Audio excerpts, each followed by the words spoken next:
வாழ்க்கையில் திருமண தடை நீங்கவில்லையா? குடும்பத்தில் அமைதி இல்லையா? கடன் சுமை குறைய வழி தேடுகிறீர்களா?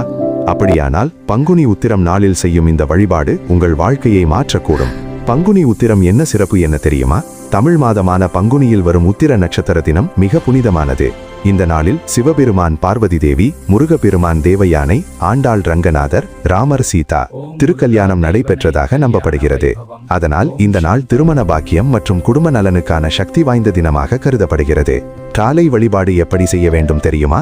அதிகாலை எழுந்து எண்ணெய் தேய்த்து குளிக்கவும், வீட்டை சுத்தம் செய்து கோலம் போடவும், பூஜை அறையில் விளக்கேற்றவும், முருகன், சிவன், பார்வதி, மகாவிஷ்ணு, லக்ஷ்மி ஆகிய தெய்வங்களை மனதில் நினைத்து வழிபடவும், சிவப்பு அல்லது மஞ்சள் பூக்கள் அர்ப்பணிக்கவும், பால், பழம், தேங்காய், பனங்கற்கண்டு நிவேதனம் செய்யலாம். மற்றும் நீங்கள் சொல்ல வேண்டிய மந்திரங்கள்: முருகப்பெருமானுக்கு ஓம் சரவண பவாய நமக, சிவபெருமானுக்கு ஓம் நம சிவாய.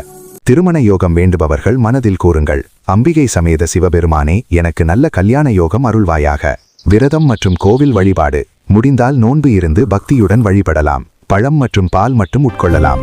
மாலை பூஜைக்கு பிறகு உணவு எடுத்துக்கொள்ளலாம். அருகிலுள்ள முருகன் கோவில் சென்று அர்ச்சனை செய்யுங்கள். திருக்கல்யாண உற்சவம் காண்பது மிக பெரிய புண்ணியம். இந்த நாளில் செய்ய வேண்டிய நற்காரியங்கள் என்ன?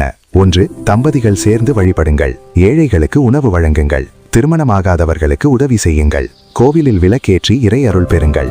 இந்த வழிபாட்டின் மூலம் கிடைக்கும் பலன்கள்: 1. திருமண தடை நீங்கும். குடும்ப ஒற்றுமை அதிகரிக்கும். கடன் சுமை குறையும். மன அமைதி மற்றும் வளம் பெருகும். பங்குனி உத்திரம் நாளில் பக்தியுடன் இந்த வழிபாட்டை செய்யுங்கள். முருகன் அருள் உங்கள் வாழ்க்கையை ஒளிரச் செய்யும். இப்படி பயனுள்ள ஆன்மீக தகவல்களுக்கு எங்கள் சேனலை சப்ஸ்கிரைப் செய்ய மறக்காதீர்கள். ஓம் சரவண பவா.